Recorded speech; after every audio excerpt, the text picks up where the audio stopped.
Hi everyone, it's author Maria Dismondy. I am the founder of this group, Empowering Kids with Character, and I come to you live every other week to talk about something that you've requested we tackle in this group. On the opposite weeks, I'm usually hanging out on the Facebook page, just Maria Dismondy, and I'm talking to teachers in that space, sharing different lesson plans that you can use in the classroom that are based on my books. Hi Nika and Robin, thanks for joining, ladies. So today what I'm talking about is optimism with our children. And you know, if you tune in to my micro podcast, also called a flash briefing, I do 1-minute daily tips on bringing positive character into your home. So you've probably heard me talk about the importance of positive affirmations and the importance of gratitude practice. Those things are really great. And if you're not doing those with your children, I would start there on the whole trying to incorporate or trying to raise optimistic children. However, I have a remote control because this is my favorite lesson on teaching optimism to my family, and I can use it anywhere I'm at because all kids know about a remote control, although this might go to the wayside at some point. However, right now we've got a remote control and I'm going to tell you how I use it. So if we are in a situation, and normally situations happen and then we discuss them in the car. It's kind of crazy how that happens. But when my kids are all strapped in, we have great conversations in the car. So here's the deal. I say to my children, when things are not fun and you're upset and you want to deal with it, you are not going to rewind that situation, right? So when do we rewind on a remote control? Because we want to see something over again. So if something is annoying, you have like a fight with your best friend, you're not going to go back to that situation.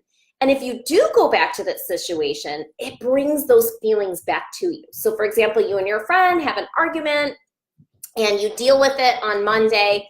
On Tuesday, you probably wouldn't say to your friend, well, remember yesterday when you and I were arguing about blah, blah, blah, blah, blah, blah, blah. It's just bringing all that drama back into your heart. So we're not going to rewind the bad stuff. However, if you took a trip to Disney World and it was so much fun, you might rewind that moment of, you know, walking into the Magic Kingdom. You're going to rewind the good stuff. What are we going to hit pause on? The great moments, right? You're going to pause those good moments. Then there's the fast forward button. This is where, you know, don't sweat the small stuff comes in. When kids are focused in on the half is when we talk about the glass is half full and the glass is half empty. When children are being pessimistic and they're thinking like, gosh, this is tough. I've got it tough. My mom's so mean. My dad's so mean. They make me go to bed at 8 o'clock at night, blah, blah, blah.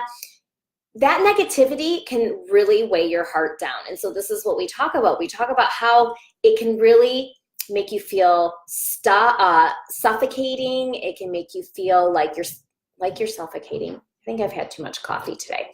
It can make you feel heavy in your heart, and it's just gross. It's not a good place to be when you're complaining and you're focusing on the negative and how bad you've got it. So in these moments, I always remind my children to take a deep breath and to fast forward through that thinking. And of course, I don't want my children to sweep things under the rug. So I'm not saying to not deal with situations. I'm specifically talking about ridiculous negativity and complaining about nothing. That's when you want to fast forward it and get yourself out of that situation. So I'll give you an example. I unfortunately got pulled over for going too fast the other day. And I wasn't really going that fast, but I'm going to accept responsibility because 39 was too fast in the speed limit that I was supposed to be going. Okay. So I accept responsibility. I went today and I paid the ticket. And in that moment though, I was so upset because my mom had told me, Maria, remember when you're going up that hill on that one road that there's always a police officer there. So I'm going up the hill and I start braking because I remember my mom's words just 2 days prior, and it was too late. I got pulled over. And then my neighbor drove by and honked and waved. It was just, so we got home and I just felt negative and upset.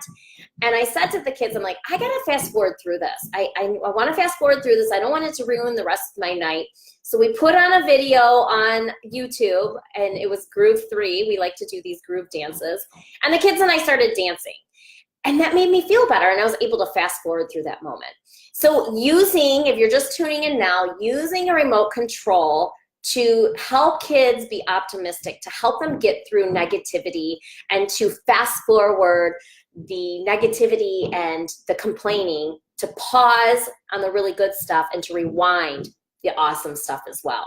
So I like using that analogy because it goes the same. If you're watching a great show, you're going to fast forward when you don't want to watch a moment. You're going to pause when you don't want to miss something, and then you're going to rewind to go back and watch it again. Again, if you're just tuning in, other ways to teach optimism and help our children to be optimistic is to practice gratitude, maybe at dinner time or when they wake up in the morning, and to help them with positive affirmations, which in turn go into our inner dialogue. So the importance of those affirmations is that when the going gets tough, we have those words in our system to help us get through challenging times.